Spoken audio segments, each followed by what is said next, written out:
आज 12 से करना है, बाकी इन्होंने पढ़ दिया था 16 तक। और उसके बाद से आज जो प्रारंभ करेंगे 12 से, 12 श्लोक है क्योंकि वो छूट रहा था। 12 नंबर का श्लोक है। यज्ञ से प्रभावित देवता तुम्हारे इच्छित भोग तुमको देंगे, क्योंकि उनका ही सब कुछ दिया हुआ है। इस कारण उनको दिए बिना जो मनुष्य सब कुछ का स्वयं ही भोग करता है वह चोर ही है। नहीं हुआ था ना? चलिए, तो अब देखिए, यदि आप कोई भी कर्म करते हो यज्ञ से प्रभावित, मतलब कि यज्ञ की भावना से प्रसन्न होकर अगर कोई भी कर्म आप यज्ञ की भावना से करते हो तो कोई भी जो देवता हैं वो देवता प्रसन्न होकर के यज्ञ की भावना से आपसे वो देवता प्रसन्न हो जाते हैं और तुम्हारे पूजनीय बड़े लोग तुम्हें इच्छित पदार्थों को देंगे। अगर आप अपने जीवन में लोक कल्याण की दृष्टि से कर्म कर रहे हो, कहीं दान दे रहे हो, कहीं पुण्य का काम कर रहे हो, कहीं कुछ और कार्य कर रहे हो, तो जो आपके बड़े लोग हैं, जो पूजनीय लोग हैं, जो गुरु हैं, माता पिता हैं, आचार्य हैं, देवता हैं, जो भी हैं, वो तुम्हें इच्छित फल देंगे। जो आप चाहोगे वह फल आपको प्राप्त होगा। देवों बुजुर्गों के दिए हुए इन पदार्थों का भाग अगर ईश्वर ने आपको दिया हुआ है, परमात्मा ने दिया है, देवताओं ने आपको अनाज दे दिया, रुपए पैसे दे दिया, धन दे दिया, यदि आप उन पदार्थों को दूसरों को दिए बगैर केवल अपने ही खाते हो, केवल अपने ही भोग करते हो, तो यह कहते हैं कि तुम क्या हो? स्तेन एव सम, तुम चोर हो। क्या हो? वह चोर ही है। आपके पास जो आता है उसका कुछ न कुछ अंश दूसरों को भी देना चाहिए। अपने संस्कृति में कहा गया है कि अपने कमाई का जो है 10% दान जरूर करना चाहिए। चलो 10% याद नहीं करते हो तो 5% करो, 5% नहीं करते हो तो कम से कम 1% तो करो ही करो। आप कहीं पे भी जहाँ पे अच्छे काम हो रहे हों, जहाँ पे लोक कल्याण की भावना से काम हो रहे हों, कल्याण की भावना से काम हो रहे हों, जन्मों जन्मांतर तक जहाँ पे लोक कल्याण की भावना चल रही हो, वहाँ पे आप इतना तो दान जरूर करो आप। नहीं तो जो आपको प्राप्त हो रहा है वह परमात्मा भी देखता है, कहता है कि पूरा चोरी है, इसको पूरा दिया गया और पूरा खा गया। एक कविता है, मैथिली शरण गुप्त जी लिखते हैं कि वही पशु प्रवृत्ति है कि आप ही चरे, और वही मनुष्य है कि जो मनुष्य के लिए मरे। तो वह पशु प्रवृत्ति है जो केवल अपने कमाता है और अपने खाता है। क्या है? यह पशु प्रवृत्ति है। और वही मनुष्य है जो मनुष्य को बांट करके खाता है, मनुष्य के लिए मरता है। आपके पास 10 रुपये आप कमाते हो तो उसमें से 1 रुपया या 50 पैसे अगर कहीं दे देते हो तो आपका इससे पुण्य बढ़ जाता है और आप चोर नहीं कहलाओगे। ठीक है? अपने जीवन में आप किसी को 10 रुपया दे देते हो तो उसे आपका चोरी का जो कलंक है, भगवान श्री कृष्ण जो कहते हैं, वो मिट जाएगा। इसलिए उससे क्या होगा? आपके देवता, आपके गुरुजन, आपके ईश्वर, आपके बड़े लोग जो है आपको क्या करेंगे? आपको और देंगे और आपके ऊपर प्रसन्नचित्त होंगे। आपकी मान मर्यादा बढ़ेगी, आपका धन बढ़ेगा, आपका वैभव बढ़ेगा। अच्छा ये बताइए, यहाँ पे जो लोग दान के प्रवृत्ति वाले लोग हैं या कुछ हेल्प वाले लोग हैं, उन्होंने ऐसा जरूर फील किया होगा कि जितना वो देते हैं उसे 10 गुना बढ़ जाता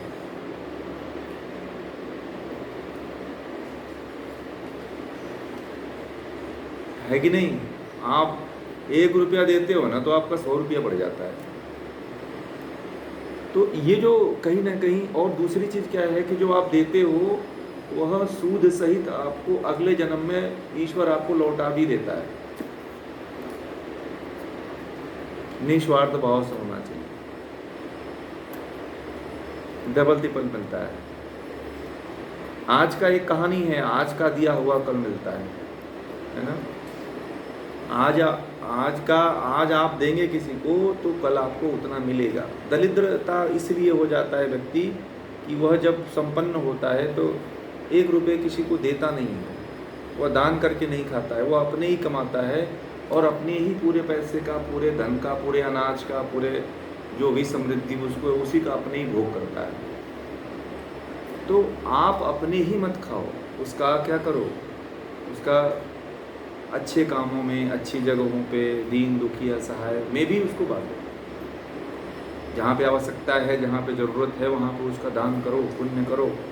क्योंकि यही पुण्य आपको, जो मान लीजिए बाय द वे आपका अगला जन्म हो तो आपका अगला जन्म कहीं दरिद्रता में न जीवन चला जाए। अब दरिद्रता आ जाती है तो व्यक्ति केवल भीख मांगता रहेगा। तो ऐसा जीवन नहीं चाहिए। इसलिए गीता अगर पढ़ने वाला व्यक्ति है तो उसको ये बात समझ लेनी चाहिए कि अपने जीवन को अच्छा बनाने के लिए काम जरूर करिए, और जब आप ये पुण्य करो तो उसके प्रति याद ही मत करो कि मैंने पुण्य का काम किया है। उसके लिए जोड़ो घटाओ मत कि मैंने इतना पैसा दान दिया है, इतना जोड़ा है, इतना मैंने दिया है, ऐसे दिया नहीं। अपने माइंड में कहते हैं कि उसको भूल जाओ, उसको मानो ही मत कि ये मेरा है। ठीक है, उसको आपको मानना ही नहीं है कि मेरा है, नहीं, ये किसी दूसरे का ही अंश था, ये मेरा अंश नहीं था। इस भाव से यदि आप ये कर्म करोगे तो फिर आपको कोई दिक्कत नहीं आएगी, फिर इस जन्म में भी कोई दिक्कत नहीं आएगी, और जो अगला जन्म आपका होने वाला है उसमें भी फिर आपको कोई दिक्कत नहीं आएगी। लोग परमात्मा को कोसते हैं, गाली देते हैं और कहते हैं कि परमात्मा ने मुझे दरिद्र बना दिया, मुझे धन नहीं दिया, मुझे रुपया नहीं दिया, मुझे पैसा नहीं दिया, मुझे जन्म दे के ऐसे छोड़ दिया। अब परमात्मा आपसे पूछने लगे कि आपने कितने लोगों को दिया है, तो क्या जवाब दोगे आपको? परमात्मा ही आपसे पूछने लगे कि आपने कितने लोगों को दिया, कितने लोगों को भोजन करा, अनाज तो दिया था, इतना तो दिया था ना कि जी सको और दूसरे को भी जिला सको। अरे पहले तो क्या हो जाता था कि पहले सम्मिलित ज्वाइंट फैमिली हुआ करती थी। अब तो आदमी जो है पैसा कमा रहा है पर एकल फैमिली है, फिर भी परेशान है, फिर भी उसके पास पैसे नहीं। अब तो जो भी है सब एकल फैमिली में, सिंगल फैमिली में रह रहे हैं, है ना। इसीलिए अब तो और भी आपके पास अवसर ये है कि आप दान पुण्य का काम करो, जो भी आपके पास है उसको बांट के खाओ। ऐसा नहीं तो भगवान श्री कृष्ण कहते हैं कि वह व्यक्ति चोर है, कि आपको चुपके से कमा ले रहे हो फिर उसको आप गटक ले रहे हो। नहीं, ऐसा नहीं होना चाहिए। इस तरह का जीवन जो है नहीं जीना चाहिए। इस तरह का जीवन आपको दुखदाई, आपके लिए दुखदाई हो सकता है, क्योंकि चलो इस जीवन में आपको परमात्मा ने अच्छा अवसर दे दिया, अगला जन्म में आपको अच्छा अवसर न मिले हैं तो जो दिए रहोगे वही तो मिलेगा। नहीं दोगे तो फिर कैसे आपको मिलेगा बताओ।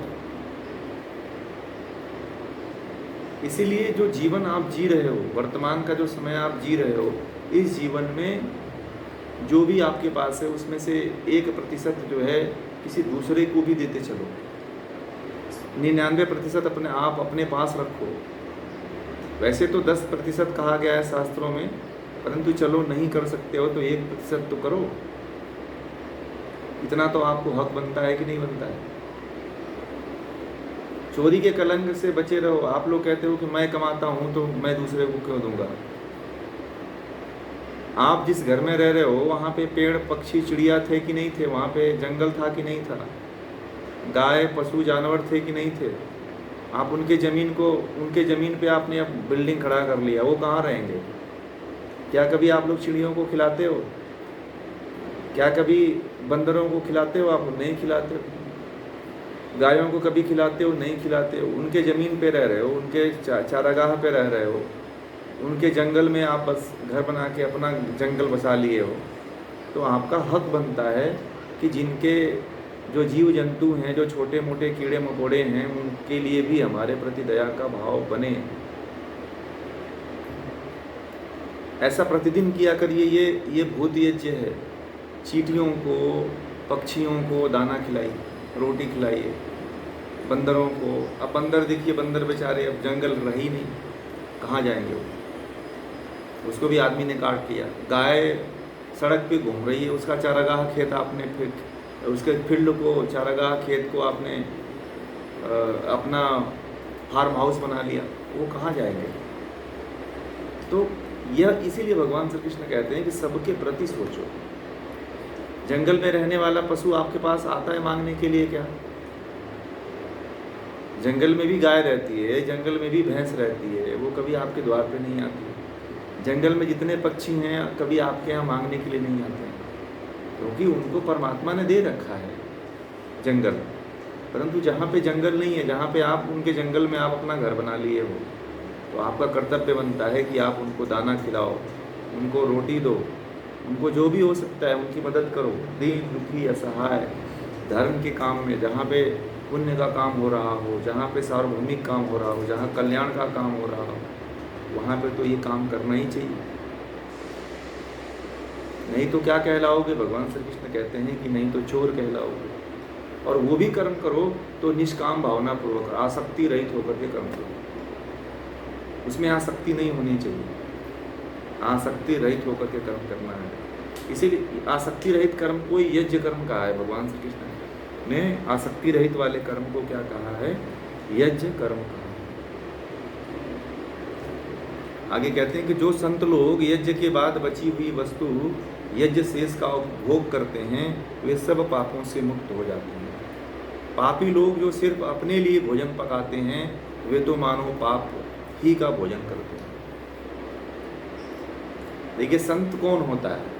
संत वह होता है जो यज्ञ करने के बाद, मतलब जो आप कर्म करते हो, कमाते हो, उस कमाने के बाद जो बची हुई वस्तु है बांट करके उसको जो खाता है, उसका जो उपभोग करता है, वो कहते हैं कि सब पापों से मुक्त हो जाता है। ठीक है। और जो केवल जो है, केवल जो पापी होते हैं वह लोग केवल अपने लिए भोजन बनाते हैं, अपने लिए कमाते हैं, अपने परिवार के लिए कमाते हैं और अपने ही पका के खा जाते हैं, अपने ही उस धन का कमाते हैं और अब उस धन का अपने ही खर्च कर डालते हैं, अपने ही लिए खर्च कर डालते हैं। किसी बड़े बूढ़े बुजुर्ग आदमी के प्रति, माता पिता के प्रति पैसे का कोई अनुदान नहीं रहता है। गुरु के प्रति, जो बड़े लोग हैं, देवता हैं, उनके प्रति, विद्वानों के प्रति जिनका भाव सम्मान नहीं रहता है, तो उनके लिए कहते हैं कि वो केवल जो है पाप को ही खाते हैं, वो पाप का ही भोजन करते हैं। इसलिए हमारी संस्कृति ऐसी नहीं रही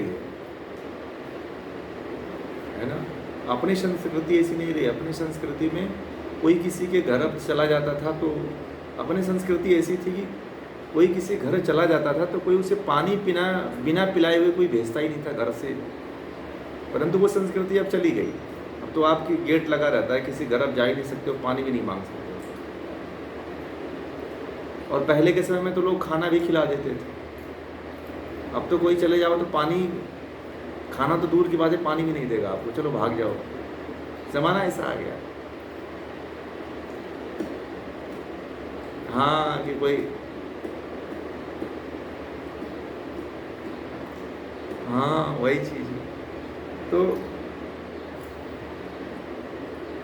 तो वही, हाँ, उसमें लोग जो है धर्म के नाम पे, अभी तो बांग्लादेशी पूरा घुस गए हैं और साधु वेश बना करके पूरा घूम रहे हैं और रेकी करते हैं और आपके घर घूमते रहते, देखते हैं कौन सा सामान है, कौन सी वस्तु चुरा लेते हैं। रोहिंग्या और बांग्लादेशी तो इस समय वो पूरे भारत में घूम रहे हैं साधु का वेश बना के। पता है आपको, इस समय रोहिंग्या पूरे भारत में साधु का चोला गेरुआ वस्त्र पहन करके और पूरा ये चंदन वंदन पोत करके, टीका लगा करके पूरा घूम रहे हैं सब। क्यों? क्योंकि उनको सबसे आसान तरीका मिल जाए। हाँ,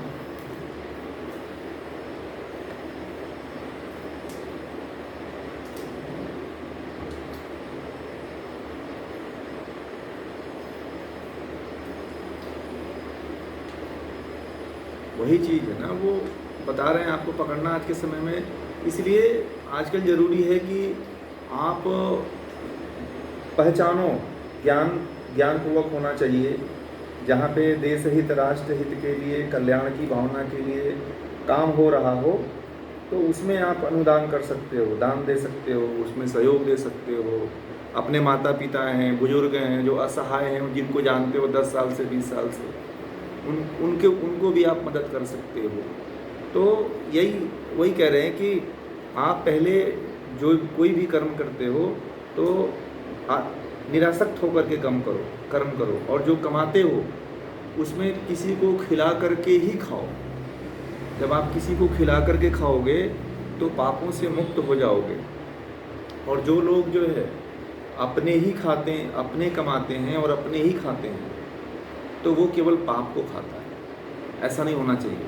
अगर आप कमाते हो ना, तो उसमें से 10 रुपये आप ज़रूर रख दो पहले, ठीक है, कि मुझे 10 रुपये रखना है किसी के लिए, दान के लिए, पुण्य के लिए, अच्छे काम के लिए 10 रुपये रख दो, और उसके बाद से उस पैसे का उपभोग करो, तो पाप नहीं लगेगा। इसको आप लोग बहुत गहराई से समझिएगा, क्योंकि इसको प्रैक्टिकल करके देखिएगा कितना आपको इसका बेनिफिट होता है। मैंने भी इसको अपने जीवन में इसका प्रैक्टिकल देखा, तो कभी किसी चीज़ की आपको कमी नहीं फील होगी, कभी किसी चीज़ की मतलब ऐसी कमी नहीं महसूस होगी। अगर ऐसा आप जब आप अपने जीवन में दान पुण्य का काम करते हो, जब जैसे मान लीजिए मैंने कहा कि आप 10 रुपये कमाते हो, तो उसमें से 1 रुपया इसलिए रख दो कि मुझे कहीं दान पुण्य करना है, कहीं अच्छा काम हो रहा है, कल्याण का काम हो रहा है, तो वहाँ हमें ये काम पैसे अनुदान के लिए रखना है। तो आप भूल जाओगे, रख करके उसको भूल जाओ। बाकी जो पैसा आपके पास बचता है उसका उपभोग करो, तो आप पापी नहीं कहलाओगे, चोर नहीं कहलाओगे। क्यों? क्योंकि आप कमाए हो तो उसमें से कुछ तो अंशदान किए हो ना। तो ये भाव अपने अंदर रखा करिए। इस तरह से अपने जीवन में प्रयोग करते रहिए आप लोग, ठीक है। ये केवल गीता सिखाती है ना कि इस तरह का कर्म करो। ये कोई भी धर्म, देखिए ये वाला कर्म जो है मुसलमान भी करते हैं। वो भी एक सब्जी बेचने वाला भी जो है अपने मस्जिद में 1 रुपये ले जाकर के, 5 रुपये ले जाकर के डेली का दान देता है,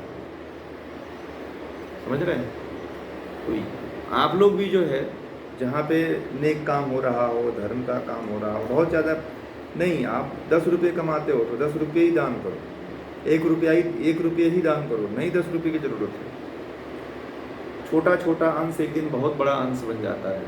इसलिए अपने अंदर यह प्रवृत्ति जगाइए, अपने बच्चों के अंदर जगाइए, और छोटे मोटे चींटियों को, जीव जंतुओं को, पशुओं को, गायों को भी थोड़ा थोड़ा अंश खिलाते रहिए, ठीक है। तो आपको पाप नहीं लगेगा, चोर नहीं कहलाओगे, क्योंकि जो आपके पास परमात्मा धन दे रहा है, अन्न दे रहा है, रुपए पैसे दे रहा है, वो केवल आपके लिए नहीं दे रहा है, केवल आपको उपभोग करने के लिए नहीं दे रहा है, आपको दे रहा है। तो अपने हाथ को दान वाला बनाइए, अपने हाथ को पुण्य वाला बनाइए। ऐसा आपके जीवन में होना चाहिए।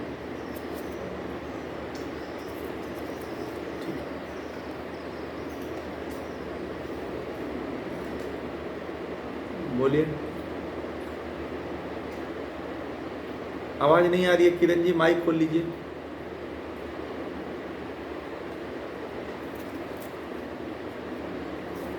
नहीं, मंदिरों पे नहीं, जहाँ पे बहुत सी अच्छी संस्थाएं जहाँ पे काम करती हैं वहाँ करिए। मंदिरों पे व्यवसायी, मंदिरों पे आप देखो, मंदिरों पे करो, परंतु मंदिरों पे एक डेली वाले बैठते हैं, उनका काम ही है वही, उनको देते रहो, झोला में भरते रहते हैं, समझ रहे हैं।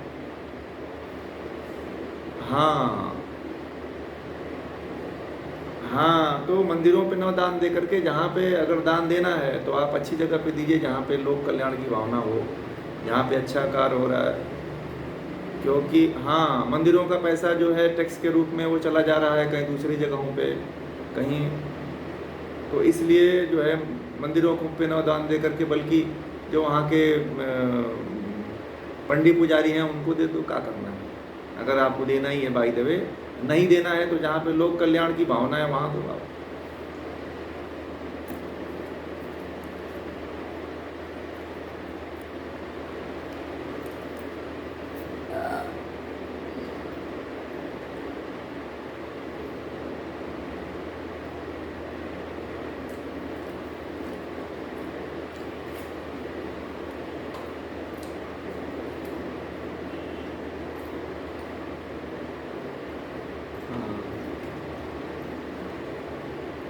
नहीं वो भी ठीक है, परंतु हर तरफ अपनी भावना रखिए, वो हर तरफ की भावना रखिए, केवल एक ही जगह की भावना मत रखिए, है ना। और क्योंकि हाँ वो पता है वो तो देखिए बात क्या है कि अगर आप इसका करते भी हो तो परिवार में बहुत और भी खींचातानी, आपके ही परिवार का फिर उसमें खींचातानी आ जाता है। तो इसलिए जो है, क्योंकि आप करते हो तो आपकी फैमिली है वो सपोर्ट नहीं करेगी। अगर दोनों समर्थन में है वो तो आप उसको कर सकते हो, फिर विद्वेष की भावना ना हो। इसलिए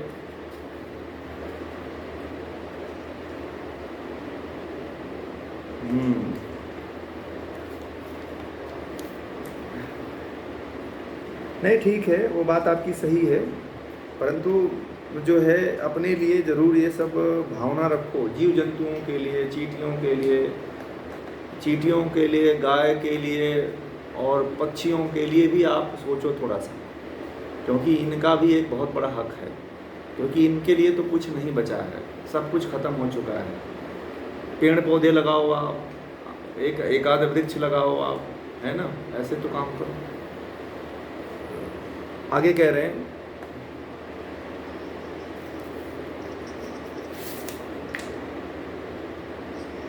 अन्न से, अब बाकी कह रहे हैं कि अन्न से सब प्राणी पोषित होते हैं। अन्न पर्जन्य है, अन्न पर्जन्य से उत्पन्न होता है, पर्जन्य यज्ञ से और यज्ञ कर्मों से उत्पन्न होता है। किससे उत्पन्न होता है? पर्जन्य का मतलब होता है बादल, मेघ, बताया था ना मुझे।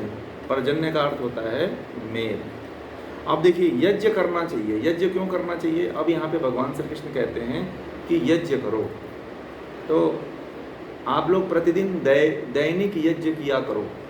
दैनिक यज्ञ, मैंने महोत्सव में, हर साल अपने यहाँ एक महोत्सव होता है, तो उसमें हम सभी को व्यक्तिगत रूप से यज्ञ करना सिखाते हैं। और जो लोग महोत्सव में जाते हैं तो वो जो है यज्ञ करना सीख ही गए हैं, और वो लोग अपने घर में प्रतिदिन यज्ञ कर रहे हैं, है ना। तो आप, थोड़ा सा घी लगता है, हवन सामग्री लगती है, इससे जो है यज्ञ करने से जो है बारिश होता है। क्या होता है? बारिश होता है। यज्ञ करने से क्या होता है? यहाँ पे भगवान श्री कृष्ण कह रहे हैं कि यज्ञ से जो है, जब हम यज्ञ करते हैं, अब यज्ञ का यहाँ पे भगवान श्री कृष्ण महात्म्य बताते हैं कि हमारे भोजन का यह अन्न जब यज्ञ करते हैं, अपना सब कुछ सर्वस्व अर्पण कर देते हैं, तब अन्न से संपूर्ण प्राणी उत्पन्न होते हैं। देखिए, यज्ञ करने से क्या फ़ायदा है, यज्ञ क्यों करना चाहिए, भगवान श्री कृष्ण यहाँ पे बता रहे हैं। यज्ञ से बारिश होती है। बारिश से क्या होता है? जब बारिश होती है तो अन्न पैदा होता है। हम लोग 1 चम्मच घी जलाते हैं और हवन सामग्री थोड़ा सा जला देते हैं, तो एक तो बादल से पानी बरसता है यज्ञ करने से, ठीक है। जब राजा जनक के यहाँ जब सूखा पड़ गया था तो उन्हें यज्ञ किया था, ठीक है। अब लोग कह देते हैं कि हल चलाया था, हल थोड़ी चलाया था, लोगों को पता ही नहीं। क्या किया था उन्होंने? यज्ञ किया था। तो यज्ञ से क्या हुआ था? बारिश हुआ था राजा जनक के यहाँ, ठीक है। तो लोगों को नहीं पता है। तो यज्ञ से बारिश होती है, और बारिश जब होती है तो उससे फसल उत्पन्न होती है, अन्न उत्पन्न होता है। और अन्न से क्या होता है? अन्न से जितने भी प्राणी हैं वो उत्पन्न होते हैं, एक नहीं। आप जितने मनुष्य हैं अन्न खाते हैं, अन्न से सभी मनुष्य उत्पन्न होते हैं। अन्न के जो उसके बाकी का प्रोडक्ट होता है, जो उसके पुआल आदि होते हैं, जो अन्न से, गेहूं के और जो है धान के, उसको जो है पशु चारा खाते हैं, तो उससे उनका जीवन चलता है। तो अन्न से जितने भी छोटे और बड़े जीव हैं वह सब अन्न से ही उत्पन्न होते हैं। किससे उत्पन्न होते हैं? अन्न से उत्पन्न होते हैं। इसलिए प्रतिदिन हमारे ऋषि मुनि यज्ञ किया करते थे। इसलिए मैं तो प्रतिदिन यज्ञ करता हूँ, आप लोगों को बताऊँ। मेरे दिन की शुरुआत यज्ञ से ही होती है। प्रतिदिन यज्ञ करते हैं, यज्ञ करने के बाद ही कोई क्रिया हम करते हैं, ध्यान साधना, उसके बाद जो भी करना होता है करते हैं। और सबको हम यज्ञ सिखाते हैं कि यज्ञ आप लोग करो। क्यों? क्योंकि और यज्ञ करने से और भी तो कुछ लाभ बता दें आपको कि एक बूंद अगर घी जलता है ना, एक बूंद यदि घी अग्नि में प्रवाहित हम करते हैं तो उससे अरबों करोड़ों जीवों को ऑक्सीजन मिलता है। कितना? अरबों करोड़ों की संख्या में जीवों को ऑक्सीजन मिलता है और आपको पूर्ण ऑक्सीजन मिलती है। आप यदि पृथ्वी पे सभी मानव यज्ञ करने लग जाएं तो ऑक्सीजन का लेवल बढ़ जाएगा। कोरोना में ऑक्सीजन के प्रभाव को आप लोगों ने देखा था, ठीक है, कि ऑक्सीजन की कितनी आवश्यकता थी। तो इसीलिए, और जिन्होंने भी यज्ञ किया उनको कोरोना नहीं हुआ, जो भी यज्ञ किए थे उनको कोरोना नहीं हुआ, और कोरोना हुआ भी था तो कोरोना ठीक हो गया था, ठीक है, यज्ञ करने वालों को। इसीलिए यज्ञ करना चाहिए। यज्ञ से बहुत, अभी तो मैं थोड़ा सा आपको लाभ बता रहा हूँ। यज्ञ पे हजारों रिसर्च हो चुके हैं, विदेशों में हो चुके हैं। कितने इसके जर्नल्स पेपर पब्लिश हो चुके हैं यज्ञ पे, हजारों की संख्या में जर्नल पेपर पब्लिश हो चुके हैं, इसके रिसर्च हो चुके हैं बड़ी संख्या में। भोपाल गैस कांड हुआ था जिसमें 24,000 लोग मारे गए थे, पता है आप लोगों को? वहाँ पे एक ऐसा परिवार था जो यज्ञ कर रहा था, ठीक है, वो परिवार बच गया, सारे के सारे लोग मर गए। मतलब उस यज्ञ का ऐसा ऑरा बन गया कि उसके परिवार के ऊपर उसका प्रभाव पड़ा ही नहीं, गैस का उसके ऊपर पड़ने ही नहीं दिया, और सारा वो उसका पूरा फैमिली बच गई, उसके आसपास के लोग सब मर गए थे, कोई नहीं बचा। इसलिए यज्ञ करने से इतना बड़ा फायदा होता है। इसलिए भगवान श्री कृष्ण कहते हैं कि और जितने पानी बरसता है तो नदी नाले में जब जाता है तो उसके जितने मछलियां हैं, जीव जंतु हैं, कितने छोटे छोटे जीव हैं, वायरस के रूप में, कीटाणु के रूप में, वह जीव भी उससे क्या होते हैं, वह जीव भी उनसे पोषित होते हैं। इसलिए यज्ञ करो। भगवान श्री कृष्ण कहते हैं कि इसीलिए क्या करो, यज्ञ करो। यज्ञ जो है, यज्ञ कर्म से मोक्ष भी मिलती है। आपको यज्ञ करने से पुण्य सबसे अधिक मिलता है, इससे मिलता है, दान से मिलता है, दान के बाद इससे मिलता है सबसे अधिक पुण्य। तो यज्ञ को प्रतिदिन आप लोग अपने जीवन में अपनाओ। नहीं कुछ कर सकते हो तो एक तरीका बता देता हूँ, बाकी आप लोग महोत्सव में आइए तो मैं आप लोगों को सिखाऊंगा। अभी पुणे में जो है योग महोत्सव होने वाला है, तो वहाँ आप लोग आइए, तो वहाँ आप लोगों को सीखने के लिए पूरा अवसर मिलेगा यज्ञ का। अरे 22, 23, 24, 25, 26 नवंबर को पुणे में है योग महोत्सव, तो वहाँ आप लोग आइए। 3 दिन का प्रोग्राम होता है, उसमें बहुत कुछ ध्यान से लेकर के साधनाओं से लेकर हर चीज़ सीखने का अवसर मिलता है। तो आप सिंपल अभी यज्ञ को समझ लीजिए कि आपके पास थोड़ा सा लकड़ी होना चाहिए, गाय का कंडा होना चाहिए, ठीक है। हवन सामग्री मिल जाती है आर्य समाज में या गायत्री शक्तिपीठ में, वहाँ से हवन सामग्री ले लीजिए, और गायत्री मंत्र और महामृत्युंजय मंत्र, इतना 2 मंत्र तो याद ही कर लीजिए आप लोग। तो आप गायत्री मंत्र का जो है मंत्र का उच्चारण करते हुए स्वाहा बोल करके ऐसे 12 आहुतियाँ दे सकते हो, ठीक है। ओम भूर्भुवः स्वः तस्य पितुर्वरेण्यं भर्गो देवस्य धीमहि धियो यो नः प्रचोदयात् स्वाहा, ऐसे 12 बार जो है आहुति दे सकते हो। फिर महामृत्युंजय मंत्र का भी चाहो तो आप 5 बार, 7 बार या 12 बार आहुति दे सकते हो। तो यह काम आप अपने घर में शुरू कर दो आप लोग, और आज से शुरू करोगे तो कल देखना आपके पास, आपके घर में जो पॉजिटिविटी होगी, जो उसका प्रभाव होगा, उसको आप कल ही महसूस करने लग जाओगे। परिवार में जो अशांति होती है, जो शांति नहीं होती है, घर में जो एक विशेष प्रकार का जो ऑरा होना चाहिए, जो नकारात्मकता होती है, वो खत्म हो जाती है, ठीक है। इसलिए यज्ञ को आप लोग कल से करना शुरू कर दीजिए।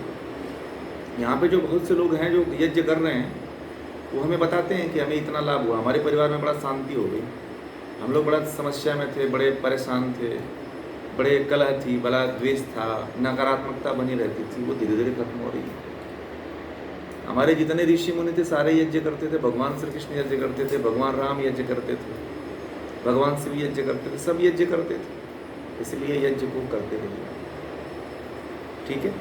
यज्ञ से बहुत फायदे हैं, ठीक है।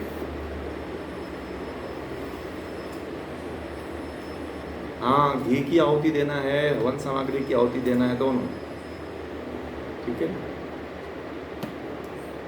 और गाय का घी शुद्ध रखिए, है ना। आहुति दे रहे हैं तो शुद्ध घी का आहुति दीजिए, ठीक है। अगला जो है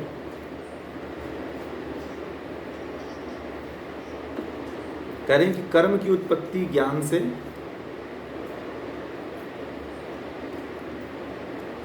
कर्म की उत्पत्ति ब्रह्म अर्थात ब्रह्मांड 3 अक्षरों का समूह है उससे हुई है, वेद से हुई है। कर्म की उत्पत्ति ज्ञान से अर्थात ब्रह्म शब्द का अर्थ वेद है और वेद का अर्थ होता है ज्ञान, ठीक है। कर्म की उत्पत्ति ज्ञान से हुई है और ब्रह्म शब्द जो इसमें आया हुआ है, ब्रह्म शब्द का अर्थ होता है वेद और वेद का अर्थ होता है ज्ञान, अर्थात कर्म की उत्पत्ति ज्ञान से होती है। ज्ञान की उत्पत्ति अक्षर, अक्षर का मतलब होता है जो जिसका कभी विनाश न हो, जिसका क्षरण न हो, अर्थात उसको अविनाशी परमेश्वर कहते हैं, जिसका कभी विनाश न हो। अक्षर का मतलब होता है अविनाशी, जिसका कभी विनाश न हो, अविनाशी। यह अक्षर सर्वव्यापी परमेश्वर सदा यज्ञ में विद्यमान रहता है। यदि आप लोग यज्ञ करोगे ना, तो यह जो अक्षर ज्ञान है वह यज्ञ में सदा विद्यमान रहता है, यज्ञ में सदा वह विद्यमान रहता है। इसलिए उस सर्वव्यापक परमात्मा को यदि आहुति देना है तो प्रतिदिन यज्ञ करो आप लोग। भगवान श्री कृष्ण जी यज्ञ का विरोध भी कहते हैं, एक जगह जो यज्ञ को मना भी करते हैं, परंतु यहाँ पे यज्ञ करने के लिए कह भी रहे हैं, ठीक है। इसलिए यज्ञ आप लोग प्रतिदिन करो, ठीक है। यज्ञ करना जो है एक तरह से ज्ञान की ही आप आहुति दे रहे हो, उस अक्षर ब्रह्म की को ही आहुति दे रहे हो, उस परम पिता परमात्मा को ही आप आहुति दे रहे हो। आप देखिए जितना भी पूजा पाठ आप लोग करते हो, आज के बाद सुन लीजिए, आप लोग अपने मंदिरों में देवी देवताओं को जितना भी भोग चढ़ावा चढ़ाते हो, उससे कोई भी चढ़ावा और कोई भी भोजन या भोज्य सामग्री परमात्मा को नहीं मिलती। देवताओं का मुख कौन है? देवताओं का मुख किसको कहा गया है? अग्नि को कहा गया है देवताओं का मुख। इसलिए कोई अगर किसी भी देवता को कुछ चढ़ाना है, कुछ देना है, तो अग्नि के माध्यम से दीजिए, तो वह जितना परमात्मा को जल्दी प्राप्त होता है, देवताओं को जल्दी प्राप्त होता है। इसलिए यज्ञ के द्वारा आप देवताओं को उनकी आहुति दिया करो। तो जैसे कि आप घर में लड्डू रख देते हो, पेड़े रख देते हो, मिठाइयाँ रख देते हो, मोदक रख देते हो, वो भगवान जी नहीं खाते, क्योंकि उनके खाने का माध्यम एक ही है, अग्नि। तो अग्नि के माध्यम से यदि आप किसी देवता को आहुति देते हो तो वह तुरंत मिलती है, तत्काल देवताओं को और परमात्मा को आहुति मिल जाती है। इसलिए यज्ञ को प्रतिदिन अपने जीवन में आप लोग शामिल कर लीजिए, ठीक है। जितना जल्दी हो सकता है आज ही से शुरू कर दीजिए। जो लोग नहीं करते हैं वो लोग सुन लीजिए, जो लोग करते हैं वो तो कभी छोड़ेंगे नहीं है, क्योंकि वो तो उसका आनंद ले चुके हैं। क्योंकि यहाँ पे बहुत से लोग हैं जो एक भी दिन नहीं छोड़ते हैं, प्रतिदिन करते हैं। तो इस तरह से एक बार यदि आप उस आनंद को समझ गए, उसके महत्व को समझ लिया आपने, तो फिर यज्ञ को कभी छोड़ोगे ही नहीं, जीवन पर्यंत करते ही रहोगे। विश्वामित्र जी अपने यज्ञ को पूरा करने के लिए भगवान राम को जाते हैं, अयोध्या से लेकर के आते हैं, और क्योंकि राक्षस जो थे उनके यज्ञ में बाधा डाला करते थे, है ना। इसलिए विश्वामित्र जी राम को लेकर के आए कि राम जो है, लक्ष्मण जो है, मेरे यज्ञ में विघ्न बाधा नहीं पड़ने देंगे, और नहीं पड़ने दिए। तो यज्ञ का महत्व इतना है, ठीक है। इसलिए यज्ञ को आप लोग जितना हो सकता है खुद करिए, पूरे परिवार के साथ करिए, और लोगों को भी करने के लिए मोटिवेट करिए। ठीक है, तो आप गीता के सही सिद्धांत पे चल रहे हो, तब गीता का आप सही रूप से पालन कर रहे हो, गीता के ज्ञान को आप अपने जीवन में आत्मसात कर रहे हो, तब होगा ये चीज़। केवल गीता देखिए, गीता सुन लेने से कुछ नहीं होने वाला है। अभी सुन रहे हो, मजा आया, फिर पहले जैसी स्थिति हो जाती है, तो क्या मतलब है? गीता पढ़ने का मतलब है कि गीता सुनने के बाद आप अपने जीवन में परिवर्तन ला दो, बदल दो अपने आप को। गीता का तभी अर्थ निकलता है, गीता पढ़ने का तभी कोई मतलब निकलता है। आप व्यक्तिगत स्तर पे, मानसिक धरातल पे तो आप इसका प्रयोग कर ही सकते हो। मुझे बहुत से लोग मिलते हैं, बोले हैं कि मैं तो 35 साल से गीता पढ़ रहा हूँ। मैंने कहा क्या उतार लिया अपना जीवन में? कुछ उतारा? तो बोले कि अभी तो कुछ उतारा नहीं है, मैं तो केवल पढ़ते चला जाता हूँ और बस ऐसे मैं श्लोक बोलते चला जाता हूँ। मैंने कहा कुछ समझ में आया गीता क्या कहती है? बोले कि नहीं, अभी तो नहीं कर पाया। मैंने कहा 35 साल से कर क्या रहे थे आप? गीता परिवर्तन लाती है ना। गीता काम, क्रोध, लोभ, मोह, मद, मात्सर्य से ऊपर ले जाती है ना। निष्कामता सिखाती है ना, निसंगता सिखाती है, निष्काम कर्म योग, आसक्ति रहित, कामना रहित, यह सिखाती है गीता। तो यदि आपके जीवन में यह नहीं आ पाता है, तो फिर आपने क्या सीखा, क्या जाना फिर आपने? ठीक है, तो ये भाव बहुत ज़रूरी है कि अब आप अपने अंदर ये भाव, गीता को आप लोग अपने भीतर अपना सकें, अपने जीवन में उसे उतार सकें, तो समझिए कि आपका जीवन सफल हो जाएगा। गीता पढ़ने की सार्थकता सिद्ध हो जाएगी। नहीं तो गीता केवल वाँच लेना, श्लोक पढ़ लेना, केवल कथा की तरह इसको सुन करके आगे बढ़ जाना, गीता का कोई भाव नहीं निकलेगा। ठीक है, आगे चलते हैं। हे पार्थ, भगवान श्री कृष्ण कहते हैं कि हे पार्थ, इस प्रकार चलाए हुए चक्र के अनुसार जो व्यवहार नहीं करता, वह इंद्रियों द्वारा भोगता हुआ महान पापमय जीवन व्यतीत करता है। अब देखिए, मैंने वही बात कहा कि जो अभी आपने गीता में भगवान श्री कृष्ण ने बताया कि यज्ञ करो, यह करो, दान दो, पुण्य करो, यह कर्म यदि आप नहीं करते हो, यानी कि जो ब्रह्म के द्वारा चलाया हुआ जो चक्र है, इस चक्र का व्यवहार अपने जीवन में नहीं करते हो, आप अपने जीवन में उतार नहीं रहे हो, आप इसको अपने जीवन में व्यवहारिक रूप में ला नहीं रहे हो, तो कह रहे हैं कि वह इंद्रियों द्वारा भोगता हुआ कहाँ जाता है? पाप में जीवन बना लेता है, उसका जीवन पापमय हो जाता है। इसलिए जो है क्या करो, जो भी गीता में अभी आप लोगों ने पढ़ा कि यज्ञ करना चाहिए, दान करना चाहिए, पुण्य का काम करना चाहिए, है ना, तो वहाँ पे जो है आप क्या करना, आप क्या करो, वहाँ पे व्यवहार में लाओ उसको। केवल कहने से और सुनने मात्र से कुछ नहीं होने वाला है, आपके जीवन में वो दिखना चाहिए। दान दिखना चाहिए, पुण्य दिखना चाहिए, व्यवहार में यज्ञ कर्म दिखना चाहिए, निष्काम भावना होनी चाहिए, आसक्ति रहित जीवन होना चाहिए। ये जितनी बातें भगवान श्री कृष्ण ने बताई है, वह बातें सभी आपके जीवन में झलकनी चाहिए, आपके कर्म में उतरना चाहिए। नहीं तो आपकी इंद्रियां क्या हो जाती हैं? इंद्रियां केवल भोगों में लिप्त रहती हैं, और जिस व्यक्ति की इंद्रियां भोगों में लिप्त रहती हैं, उसका जीवन महान पापमय हो जाता है, उसका जीवन पाप में ही गुजरता है, वो हमेशा पाप ही करता रहता है। इसलिए पापमय जीवन नहीं होना चाहिए, आपका पापमय जीवन नहीं होना चाहिए, आपका जीवन पुण्यमय होना चाहिए। जितना हो सकता है उतना अच्छा काम करो, जितना हो सकता है उतना पुण्य का काम करो, तो आपका जीवन सफल हो जाएगा, गीता की सार्थकता सिद्ध हो जाएगी।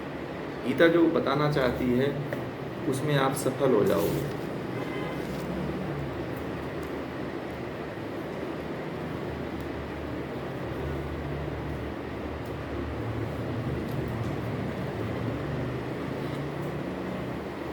आगे भगवान श्री कृष्ण कहते हैं 17वें श्लोक में,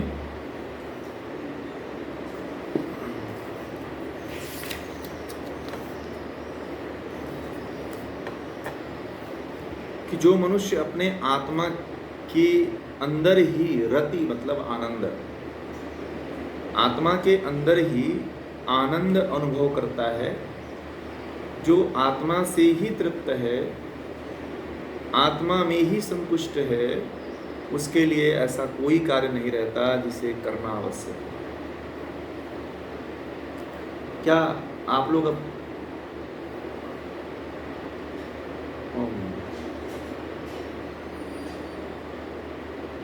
ये तीसरे अध्याय का 17वां श्लोक चल रहा है।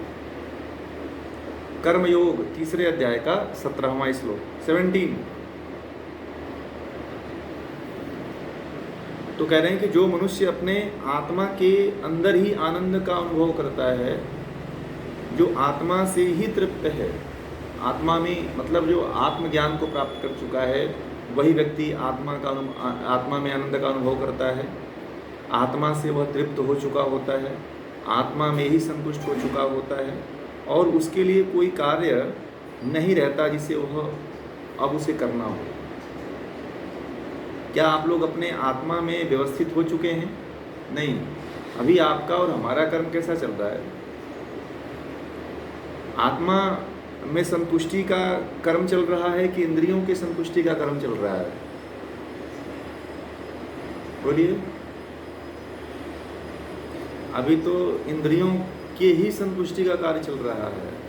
अभी हम आत्मा के अंदर अभी आनंद की अनुभूति नहीं कर पा रहे हैं, आत्मा का आनंद नहीं ले पा रहे हैं। आत्मा से नहीं कर लिया है। अब तो कर लिया है आप लोगों ने, बहुत लोग नहीं किए हैं।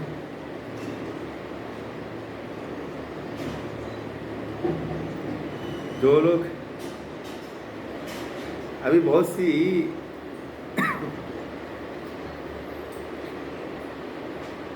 फिर भी आप लोगों ने शुरू कर दिया है, अच्छी बात है। तो आत्मा में ही तृप्त रहना। हाँ, कभी कभी भटकती तो फिर उसको वापस लेकर के आइए, है ना। फिर उसको जब जब भटक जाते हैं तब तक लेकर के आइए और आत्मा में ही चिंतन करिए, आत्मा को जानने का प्रयास करिए कि मैं कौन हूँ, मैं कहाँ से आया हूँ। और हाँ, बार बार लेकर आना पड़ेगा आपको, ऐसे तो छोड़ेंगे तो छूट जाएगा। फिर आत्मा का अनुभव नहीं कर पाएंगे। आप आत्मा से तृप्त न होकर के कहीं दूसरी जगह तृप्त होने का प्रयास करोगे कि चलो जलेबी खा लेते हैं, उससे तृप्ति हो जाएगी। जलेबी से कभी तृप्ति नहीं आएगी। भोजन कर लो, कितना भी भोजन कर लो, भोजन से तृप्ति नहीं होती है। सुबह में खाओ तो शाम को अतृप्त हो जाते हो। बोलिए, सुबह खाओ 2 घंटे,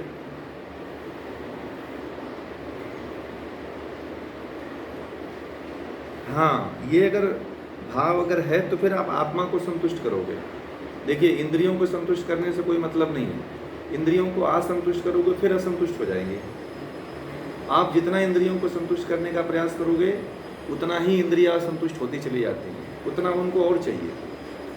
आप एक बार उनको भोग दे दो तो और भोगने की इच्छा उनको होती है। एक बार उनको भोग की लत लग गई तो फिर वो आपको एकदम चूस लेती हैं और फिर आपको इतना पापमय बना देती हैं कि आत्मा आप तारों की तरह दिखाई देती है। आत्मा आभासी नहीं होता है कि हमारे भीतर आत्मा है ना।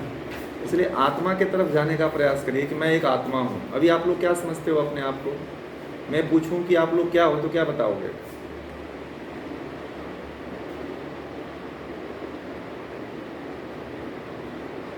हैं? हाँ, कि मैं हेमंत हूँ। वही पुराना भाव है कि मैं तो हेमंत हूँ, मैं तो सीता हूँ, मैं तो गीता हूँ, है ना। मैं स्त्री हूँ, मैं पुरुष हूँ। परंतु आत्मा क्या है? आत्मा न स्त्री है न पुरुष है, आत्मा अलिंग है। आत्मा लिंग रहित है।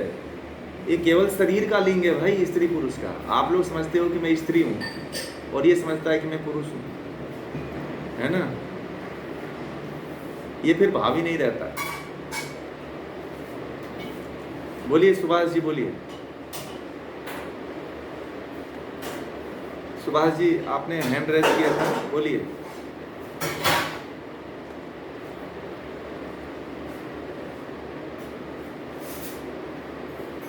अच्छा अच्छा, ठीक है ठीक है। तो कभी ये भाव अपने अंदर, आप अपने आप को ये कहने लगे ना कि मैं तो आत्मा हूँ, फिर अपने आप को न स्त्री कहो न पुरुष कहो, जैसे ही कहते हो कि मैं तो फलाना नाम का हेमंत हूँ, अहंकार आ जाता है, शरीर भाव आ जाता है। अष्टावक्र ऋषि कहते हैं कि सबसे पहले शरीर भाव को ही खत्म करो, है ना।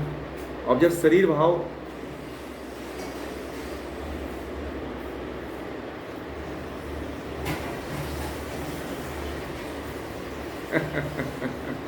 तो स्मृति, उसका चिंतन करिए ना, ज्ञान का चिंतन होना चाहिए। क्या कहा गया, श्रवण मनन निधिध्यासन, श्रवण करिए उसका, फिर मनन करिए, फिर उसको अपने जीवन में उतारिए, ऐसा होना चाहिए। तब जाकर के वो ज्ञान को केवल मन तक मत रखिए, इंद्रियों तक मत रखिए, उसे आत्मा तक पहुंचा दीजिए। और आत्मा तक ज्ञान तब पहुंचता है जब उसका श्रवण करते हो, फिर मनन करते हो। नहीं तो अभी क्लास में हो तो बहुत मज़ा आएगा सुनने में, आपको बहुत अच्छा लग रहा होगा। श्रवण मनन निधिध्यासन मतलब आत्मसात करो, उसको अपनाओ अपने जीवन में, ठीक है।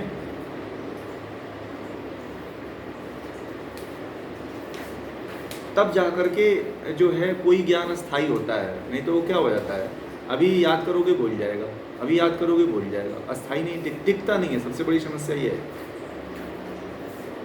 इसलिए अहंकार भावना नहीं आना चाहिए अपने भीतर हमेशा। दूसरे के सामने भले कहो कि मैं हेमंत हूँ, चाहे फलाना, मैं राम हूँ, मैं श्याम हूँ, परंतु अपने आप को हमेशा कहते रहो कि मैं एक आत्मा हूँ, ठीक है। दिखाने के लिए आप भले से कहो कि मैं ये हूँ, मैं सीता हूँ, मैं गीता हूँ, मैं रीता हूँ, फलाना है, ये सब कहते रहो, परंतु जब आप एकांत में हो, जब ध्यान की अवस्था में हो, जब आप अकेले हो, तो अपने आप को बार बार ये कहते रहो कि मैं आत्मा हूँ। ये दिन में कम से कम 4-5 बार तो आपके मन में आना ही चाहिए कि मैं आत्मा हूँ, क्योंकि ये शरीर को तभी आभास होगा, शरीर आपसे आत्मा तभी अलग होगी। जब तक शरीर आत्मा से अलग नहीं होगी तब तक आप मुक्त नहीं होगे। शरीर से आत्मा का अलग होना बहुत ज़रूरी है। महर्षि पतंजलि भी कहते हैं कि बुद्धि और शरीर का अलग होना, जब तक यह आपको ज्ञान नहीं हो जाता है तब तक ये दलदल में फंसते रहोगे, तब तक आपका जन्म होता रहेगा, तब तक मरते रहोगे, तब तक दुख भोगते रहोगे, ये क्रम चलता ही रहेगा। आज आपके पास भगवान ने संपन्नता दे रखी है, कल नहीं देगी। जो ऐसी सुविधा परमात्मा ने आज आपको दे दिया है, अगले जन्म में हो सकता है कि ऐसी सुविधा आपको न मिले।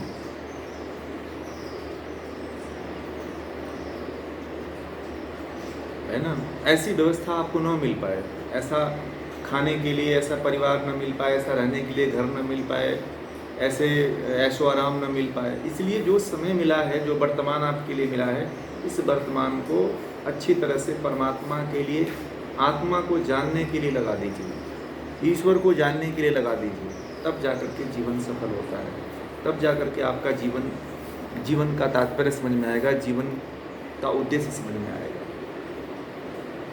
ठीक है। बोलिए बोलिए, प्रश्न बोलिए।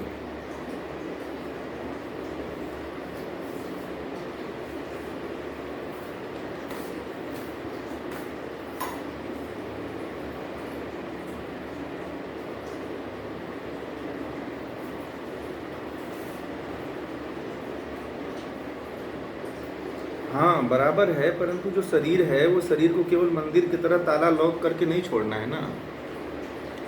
इस शरीर के द्वारा उस मंदिर में जो देवता बैठा हुआ है, जो आत्मा बैठी हुई है, उसको मंदिर से अलग करना है,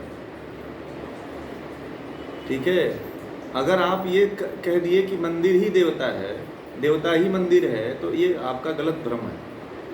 आपको ये यहाँ पे ये ज्ञान होना चाहिए कि दोनों अलग अलग है। मंदिर में जो बैठा हुआ देवता अलग है, और मंदिर देवता मंदिर नहीं है, और मंदिर देवता नहीं है, ये भाव होना चाहिए, ठीक है। तब जाकर के आप दोनों को जान पाओगे आप कि मंदिर अलग होता है, ईंट पत्थरों का बना हुआ है, और देवता उसके अंदर बैठा हुआ है, तो वो चेतन है, वो ये भाव आ जाता है, उसके अंदर चेतना है, ठीक है जी। बोलिए, रंजन जी हैं कि कौन है, और किन्हीं का प्रश्न है?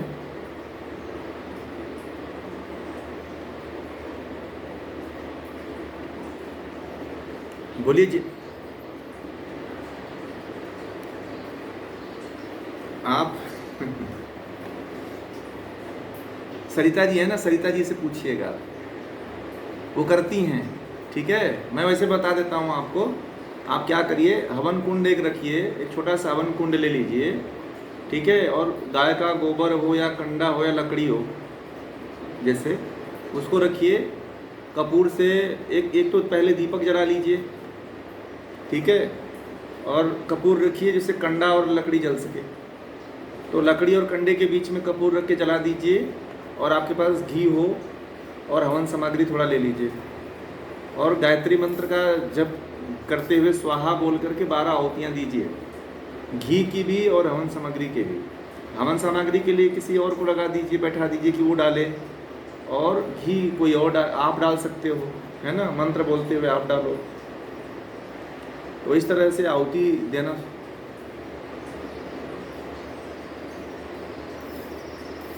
अकेले कर सकते हो, कोई दिक्कत नहीं है, दोनों डालो, कोई दिक्कत नहीं। गायत्री मंत्र बोलिए और महामृत्युंजय मंत्र बोलिए, 2 मंत्र से जब स्वाहा करिए, उसे आहुति देना शुरू कर दिए। कल हमको बताइएगा इसका प्रयोग। अकेले देखिए, वो पूनम जी अकेले ही करते हैं। यहाँ पे पुराने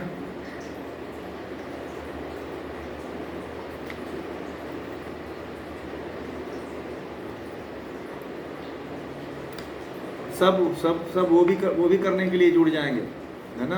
आप करो, आप देखो,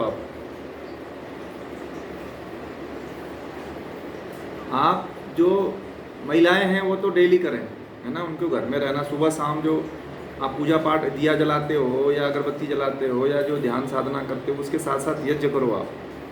यज्ञ का बहुत बड़ा लाभ है, बहुत बड़ा लाभ है। इसलिए यज्ञ को जो एक बार पकड़ लेता है फिर छोड़ता नहीं है। ठीक है, यज्ञ उसके जीवन का अंश हो जाता है। मेरा यज्ञ छूट जाता है तो लगता है मुझे कुछ छूट रहा हुआ है। ठीक है, मुझे लगता है कि आज मेरा कुछ छूट गया। हाँ हाँ जी,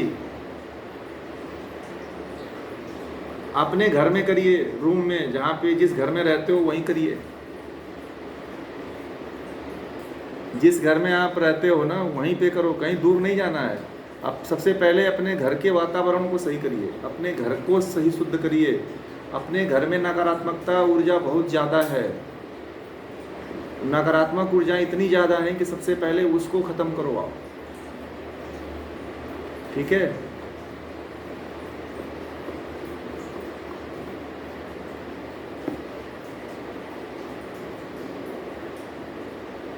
और बोलिए, इनका प्रश्न है बताइए।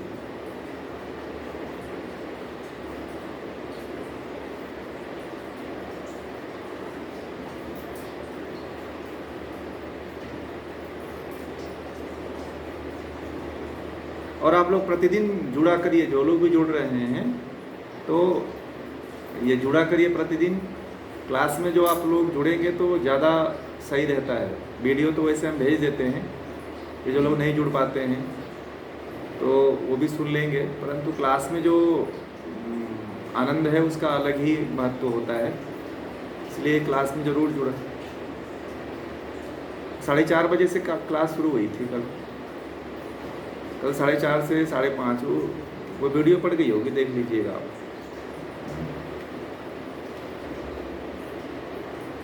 नहीं आप, हाँ, डेली 4 से 5 का समय है, तो आप जुड़िए और लोगों को भी जुड़िए। पहली बार जुड़ रही हैं आप?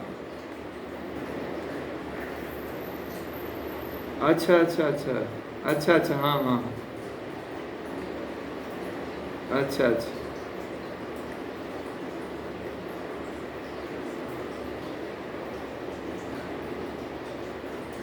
हाँ हाँ हाँ, अच्छा है, बहुत अच्छा है। नहीं, जन्मदिन में नहीं, जन्मदिन वाली यज्ञ नहीं चाहिए, यहाँ पे डेली यज्ञ चाहिए।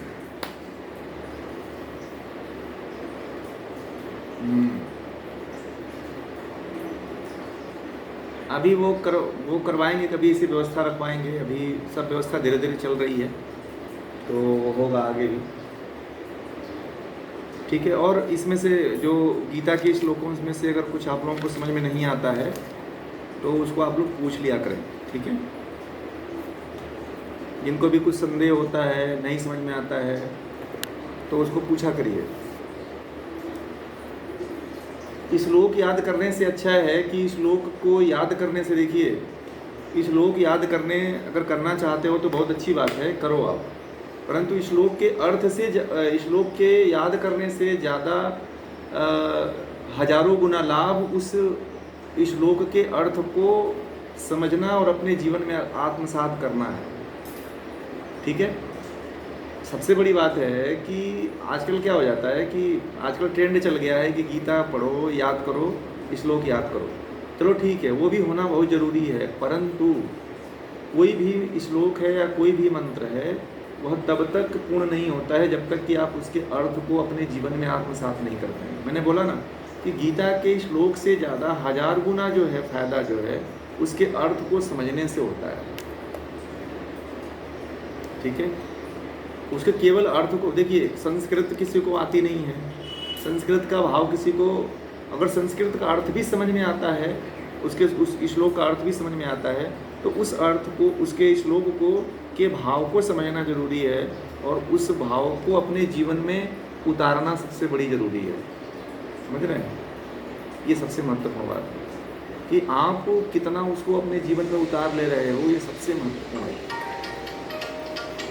ठीक है। इस पे जरूर फोकस करिएगा कि क्योंकि यदि मान लीजिए कि आप, मैंने बताया ना कि मेरे से जुड़े हुए लोग करीब ऐसे ऐसे लोग हैं जो 40 साल से 45 साल से गीता पढ़ रहे हैं, उनके जीवन में उतरा ही नहीं है। बात बात पे क्रोध कर देते हैं, बात बात पे गाली देते हैं, बात बात पे मारा पीटी करते हैं।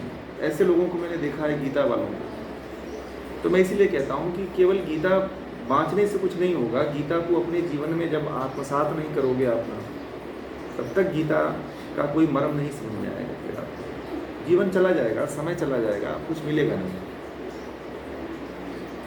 जब तक आप इसका अपने जीवन में उतारते नहीं हो। तब तक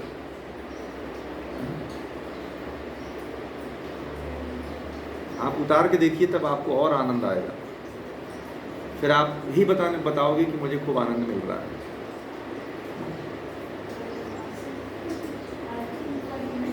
धन्यवाद सर।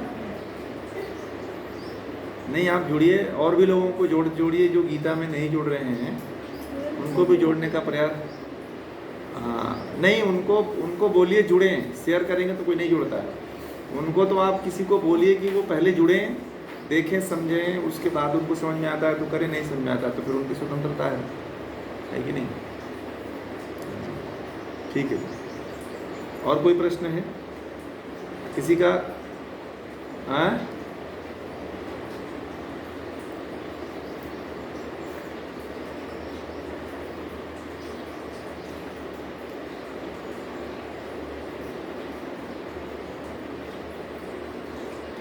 मतलब हाँ, मार्केट में मिलता है, बना बनाया मिलता है। आजकल देखिए सब लोग टाइल्स लगा लिए हैं, सब लोग वो लगा लिए, फर्श लगा लिए हैं, तो तब तक उसी पे करिए। हाँ, मिल जाता है।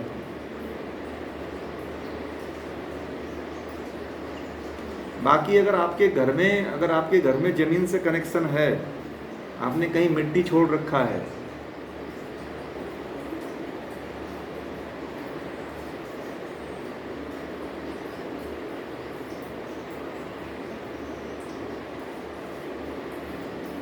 नहीं, आप तो सबसे अच्छा है कि हवन कुंड ले लो, स्टैंड वाला मिलता है जिस पे वो लगी रहती है, उससे कुछ प्रभाव नहीं पड़ता है। हाँ, लोहे वाली भी मिलती है, मार्केट में बनी बनाई मिलती है ना। उसको एक बार ले लीजिए तो बहुत दिनों तक चलेगा वो। हाँ, सब जगह मिल जाएगा आपको। गायत्री शक्तिपीठ में चले जाइए, आर्य समाज में चले जाइए, आपको मिल जाएगा, ठीक है। ऑनलाइन भी मिल जाता है। हाँ, ठीक है। हाँ।